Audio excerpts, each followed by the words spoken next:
The most spectacular Oscar disaster in modern times is unfolding before our eyes, so congratulations, Warren Beatty and Faye Dunaway. You're off the hook.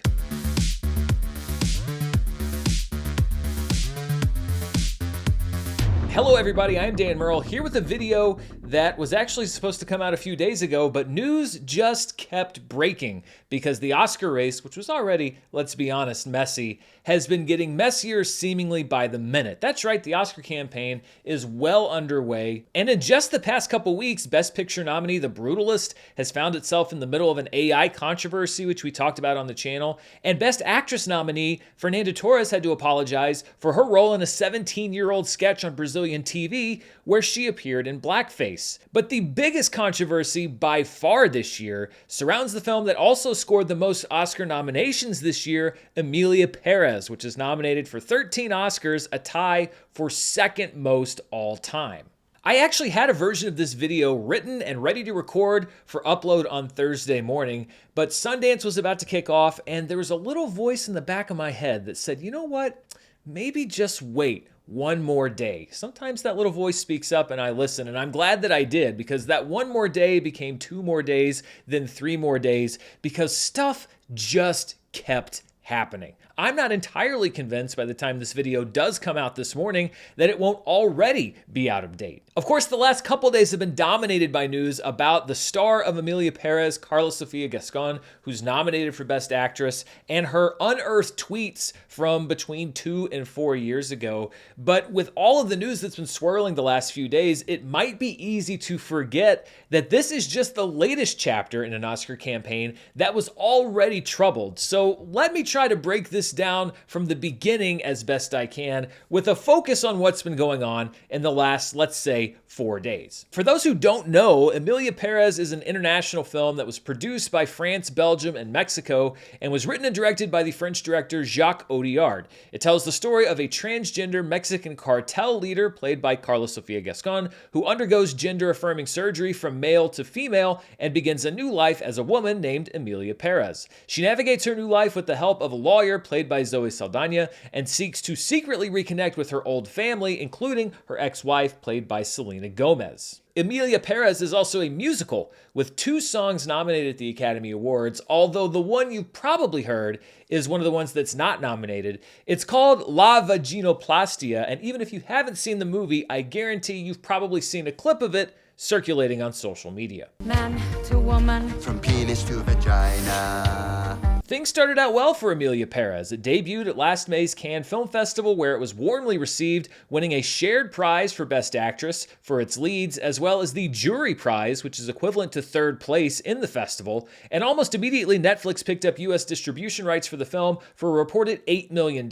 ensuring that it would receive a big awards season push. However, despite the fact that the movie was winning over audiences and a lot of critics at film festivals, other voices began to emerge, especially after the film debuted on Netflix back in November. Now, full disclosure, I watched the movie when it came out back in November with the intent of reviewing it here on the channel, and when I finally did see it, I thought it was fine. I mean, I thought that Zoe Saldana was good, but I didn't really have a lot to say about it, at least not a whole lot that I thought was interesting. Quite frankly, and this was a true story, I decided it would be much more fun to do a video about the Netflix movie Hot Frosty, which I did, and you can see on the channel, than to devote 5 to 8 minutes talking about very blasé feelings on Emilia Pérez. But there were a lot of voices that had a much stronger opinion of the film than I had, especially the voices of those who are from Mexico or live in Mexico, as well as voices in the LGBTQ+, and specifically the trans community, and their opinions of the film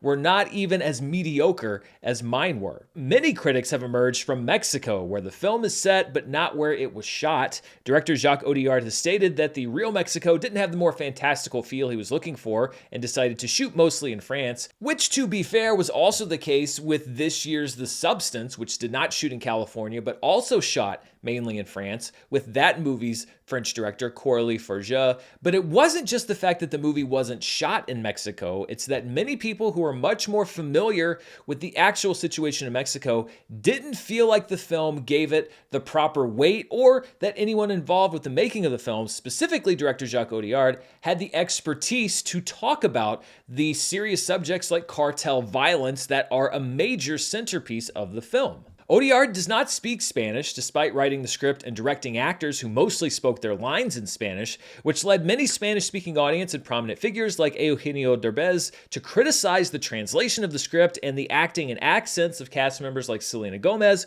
whom they believed wasn't properly directed because her director couldn't really understand what she was saying, or at least not the emotions behind it. Many in Mexico and of Mexican heritage also felt that the film's approach was too lightweight and didn't seriously enough deal with the topic of cartel violence, which has claimed and continues to claim untold numbers of lives every single day. Audiard didn't help his case when he told a reporter through a translator around the time of the film's release that he hadn't done much research into Mexico before making the film, saying, quote, "I didn't study much, I kinda already knew what I had to understand." One prominent voice who spoke out against Emilia Pérez early was cinematographer Rodrigo Prieto, a 4-time Oscar nominee, including last year for Killers of the Flower Moon. In an interview with Deadline back in November, he criticized the film, saying, quote, "First of all, I'm unhappy that the film was not shot in Mexico. Secondly, why wouldn't you include more Mexican people to participate in the production? Not even just as actors. We do have Adriana Paz in the film, and she's great. Everything else in the movie feels inauthentic, and it really bugs me, especially when the subject matter is so important to us Mexicans. It's also a very sensitive subject. The whole thing is completely inauthentic. I'm not against non-Mexicans making films in Mexico, but the details are important. Look at Ang Lee. He's from Taiwan and made Brokeback Mountain, but he focuses on the details. Even me with Pedro Paramo, his feature directorial debut. I'm not from the Mexican countryside, but I went and spoke with people to learn how best to depict the culture. It's about the details." Mexican screenwriter Hector Guillen also criticized Emilia Pérez on social media, calling it, quote, "racist Eurocentrist mockery," end quote, and this past week released a low-budget short film he made along with a Mexican trans woman named Camila Aurora, named Johann Sacre Bleu, a parody about the heir to a baguette fortune in France who falls in love with another heir who's also trans, named Agtugo Ratatouille.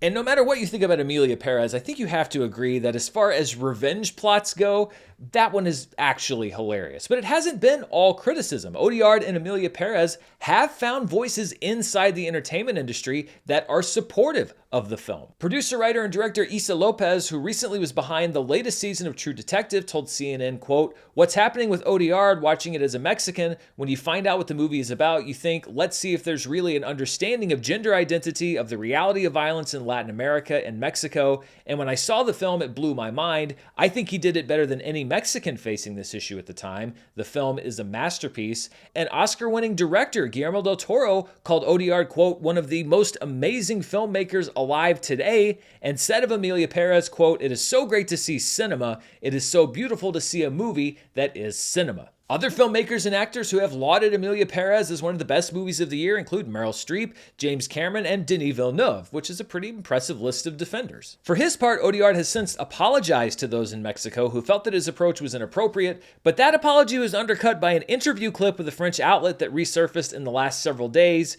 where, in saying he wanted to give Emilia Pérez an international feeling and appeal, he said he chose the Spanish language because, quote, "Spanish is the language of developing countries, of modest countries, of poor people and migrants," end quote.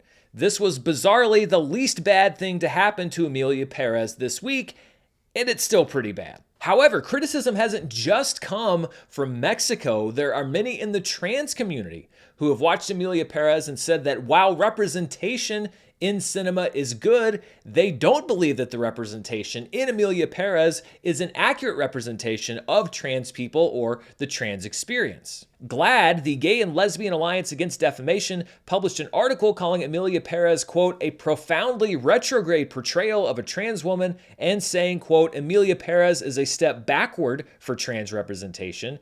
In response to the early positive reviews from critics, the article says, quote, while the film garnered rave reviews when it premiered at Cannes earlier this year, none of those reviews were written by trans people. There's an ongoing challenge with high-profile film festivals programming films about trans people, which are then seen and reviewed by cisgender critics months before an actual transgender critic can even see the film.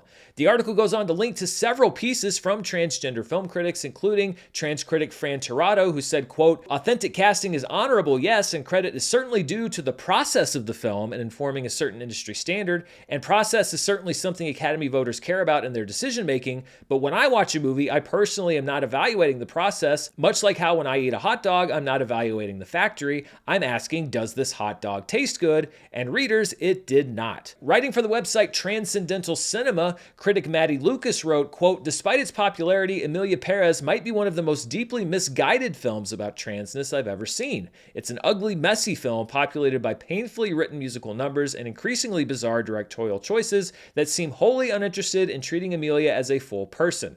In a year of such terrific trans stories being told in film, the less time spent thinking about Emilia Pérez, the better. And writing for the website Pink News, trans critic Amelia Hansford said, quote, to call this film awards bait would be doing a disservice to awards bait. Emilia Pérez instead is a film that thinks it demands respect just by the act of existing. Emilia Pérez is not just a bad film, but a disingenuous one. There are countless films that, while not perfect, have passion behind them in a way that makes their trans character believable and genuine. The point isn't that trans representation must be perfect, but that it has to be earnest. And Emilia Pérez does not feel earnest. Now, one thing that can't be ignored is that Carla Sofia Gascon, who is nominated for Best Actress and plays the character of Emilia Pérez, is also herself trans. And when asked about criticism from the trans community, she did not mince words in an article with Vanity Fair saying, quote, being LGBTQ, having those labels does not remove your stupidity, just like heterosexuality does not remove your stupidity. What bothers me is that the people that say things like that are just sitting down at home doing nothing. If you don't like it, go and make your own movie. Go create the representation you want to see for your community. I don't understand the criticism about the representation of portraying Emilia Pérez this way. The reality is that the trans experience is not the same for everybody. My trans experience is different from somebody else's. This was the most successful, I guess, public statement from Carla Sofia Gascon in the last couple weeks.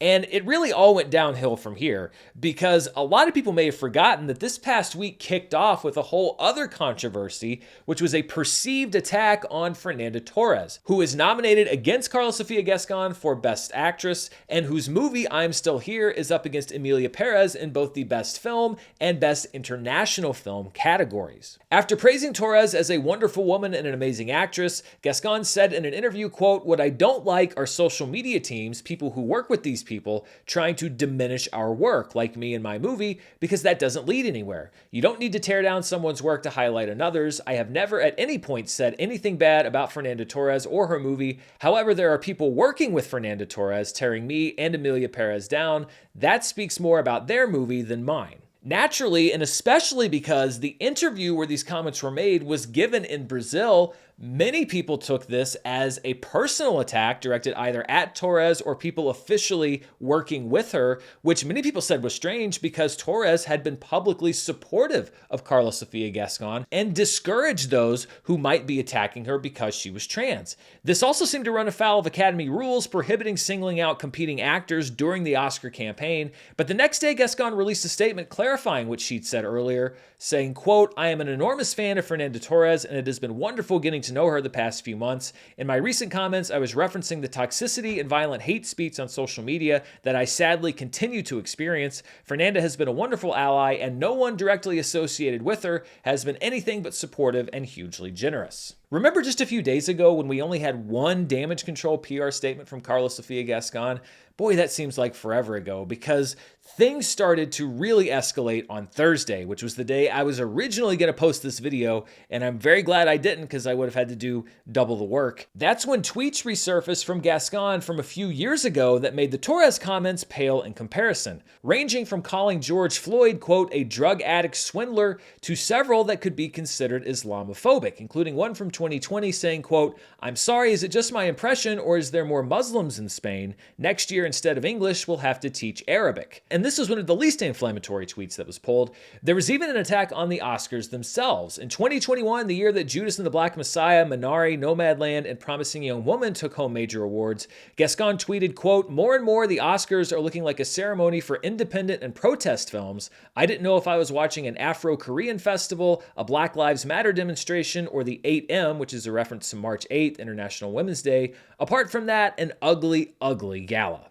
Now, in the first version of the video that I wrote, it was at this point that I was going to go into whether or not this was going to affect the movie's Best Picture campaign, and the fact that, Crash and Green Book had also stirred controversy before they won Best Picture, and looking at the critic scores, etc., doing the numbers as I usually do. But things just kept spiraling from there. More and more tweets kept getting unearthed, many of which were found by independent journalist Sarah Hagee. Given the firestorm, some of them were, in my opinion, not given the benefit of the doubt and spun in the worst possible way, but others, and I'd say the majority of them, weren't. And so I think now the question of whether this is going to harm Emilia Pérez's chances of winning Best Picture, which was what I originally posed in this video, is a moot point. I think that there is no question that Emilia Pérez's chances at winning Best Picture have taken, if not a fatal blow, a near fatal blow, and any chance that Gascon may have had at winning Best Actress is completely gone. I think that it's possible at this point that Emilia Pérez may walk away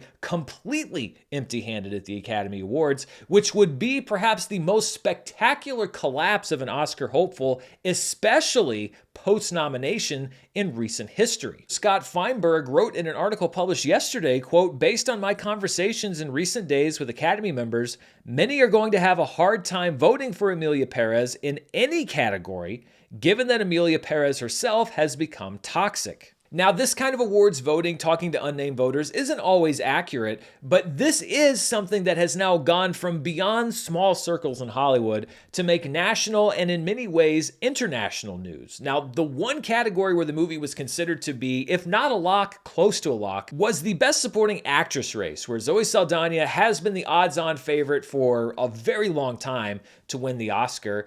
And she was asked about the controversy at what must have been one of the most uncomfortable film Q&As you could possibly imagine a few days ago. And she said, quote, "I'm still processing everything that has transpired in the last couple of days, and I'm sad. It makes me really sad because I don't support it, and I don't have any tolerance for any negative rhetoric towards people of any group. I can only attest to the experience that I had with each and every individual that is a part of this film, and my experience and my interactions with them was about inclusivity and collaboration and racial, cultural, and gender equity, and it just saddens me. It saddens me that we are having to face this setback right now." Which to me seems a bit like Zoe Saldana saying to Carla Sofia Gascon, to quote the preacher in Blazing Saddles, "You're on your own." Regardless though, any damage control that Saldana and Netflix may be trying to do could be a moot point if Gascon keeps issuing her own statements. She's released 3 so far, and I think that each one was worse than the one before. The first came on Thursday night when Gascon released a statement through Netflix saying, quote, "I want to acknowledge the conversation around my past social media posts that have caused hurt. As someone in a marginalized community, I know this suffering all too well, and I am deeply sorry to those I have caused pain. All my life, I have fought for a better world. I believe light will always triumph over darkness." This first statement established a pattern that I think was doubled and tripled down on in her subsequent statements, which was to, first of all, play the victim, and secondly, to apologize not for what she said, but to those who might have been offended. On Friday, Gascon released a second, and in my opinion, much worse statement on her own, announcing that she was disabling her Twitter/X account, writing, quote, "I'm sorry, but I can no longer allow this campaign of hate and misinformation to affect either my family nor me anymore, so at their request, I am closing my account on X. I have been threatened with death, insulted, abused, and harassed to the point of exhaustion. I have always used my social media as a diary, reflections, or notes to later create stories or characters, not as something that would be scrutinized down to the last of its 140 characters, since sometimes I myself am not even aware of having written something negative. Perhaps my words are not correct, many times due to ignorance or pure mistake. I apologize again if anyone has ever felt offended or in the future. Taking my words out of context or manipulating them to hurt me is something I am not responsible for. I am only responsible for what I say, not for what others say say I say or what others interpret from what I say, but if you want, you can continue attacking me as if I were responsible for hunger and wars in the world. I apologize again if I have ever offended anyone with my words in my life. I am only Carla Sofia Gascon, an actress who has reached where very few have thanks to her effort and work, without stealing or harming anyone in this world, just trying to get them to let me live in peace, love, and respect, something that seems to bother a lot of people in this world. It is clear that there is something very dark behind it, but I tell you something,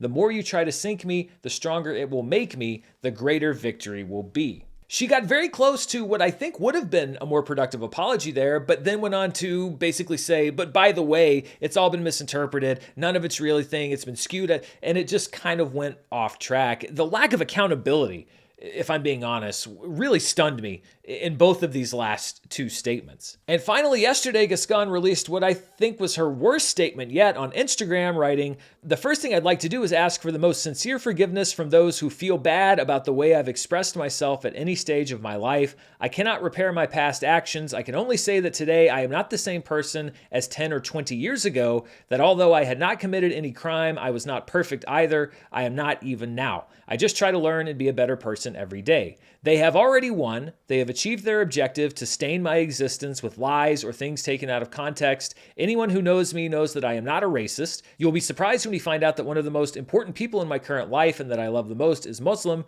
nor any of the things for which I have been judged and condemned without trial and without option to explain true intention. They have created posts as if it were me insulting even my colleagues, things that I wrote to glorify as if they were criticism, jokes as if they were reality, words that without the background only seem like hate, everything as long as I don't win anything and I sink." To me, this just checks everything off of the bad apology list. I'm sorry if you felt offended. I can't be racist because I know somebody in the group that says that I said something offensive. It's all a witch hunt. Plus, there are a couple of other statements that just didn't make a whole lot of sense to me. The one saying, well, I'm being condemned without being given a chance to explain what I really meant. This is your third statement. You've had 3 different chances to express what you really meant. And then saying, I'm not the same person that I was 10 or 20 years ago. Nobody's the same person that they were 10 or 20 years ago. And if we were talking about tweets that were made 10 or 20 years ago, then I think that that might have some relevance, but we're not talking about stuff that happened 10 or 20 years ago. We're talking about stuff that happened 2 to 4 years ago. So I don't really see the relevance of that either. And honestly, I think if she had just made in one of these 3 statements an apology where she said, I am sorry for what I said, not how it made you feel, not if somebody felt offended, not if it was put in the proper context. I understand now. I said some things that were wrong. I'm sorry for that. And given that, she could also point out the fact that this has been amplified and egged on by people who don't like the fact that she's trans and that she's nominated for an Oscar. But you can't do all of those things together. You can't deny responsibility, say you were taken out of context, and play the victim, and have this come off as a genuine apology. All 3 of these to me came off as non-apology apologies. Are there people out there who aren't happy that a trans woman is nominated for Best Actress and are probably relishing in all of this and helping to amplify it? Sure, I'm sure that there are some of those people, but it's not like they manufactured these tweets and spread them to social media, that they're all false and fraudulent, and this was done specifically to torpedo her campaign. These are her words. These were thoughts that she put out into the world and that somehow, inexplicably, were not removed by her or by Netflix or by a PR group and were just sitting there waiting for somebody to find them. And I think it is terrible that this happened because Gascon did break new ground. And this whole scandal, at best, sullies her achievement and distracts from it, and at worst, undermines it altogether and gives those who are already looking to discredit Gascon and other trans performers more ammunition to do so. One thing that's remained consistent across all versions of this video, and I think is even more relevant now in light of what's happened the past few days, is the conclusion, in my opinion, that should the Academy still give Emilia Pérez the Best Picture Academy Award, it will be the biggest unforced error in modern Oscar history, or maybe in all of Oscar history, as far as the legitimacy of the organization and just the concept that they're tone deaf, that they don't hear anything that's being said in the outside world. They're going to look completely out of touch with what actual people are saying. And honestly, with each passing day, as this gets worse and worse, every Oscar that the Academy gives Emilia Pérez is going to look worse and worse. And there are a lot of contenders that I think may have thought that they were out of it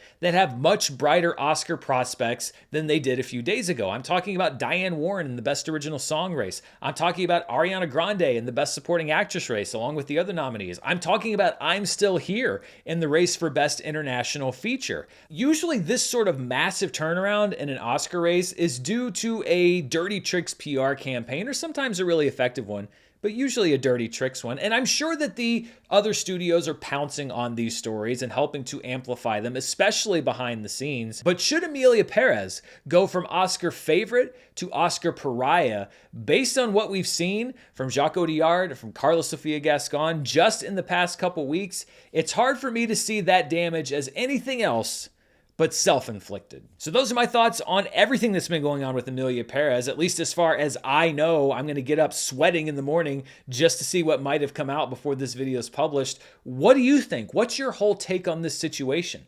Let me know down in the comments below, and stay tuned right here on the channel. Tomorrow, I'm going to have a look at some of my favorite films from the Sundance Film Festival, at least the ones I was able to watch. I also have some stern words for some very inconsiderate, I'm not even going to call them fans, that were leaking stuff on social media. And of course, we've got Charts with Dan later this week, as well as more movie news, reviews, box office. I'm setting up a whole war room for Emilia Pérez stories. So be sure to hit that subscribe button, hit the bell so that you're notified. And thanks for tuning in to this video. Until next time, stay safe, and I'll see you then. Bye.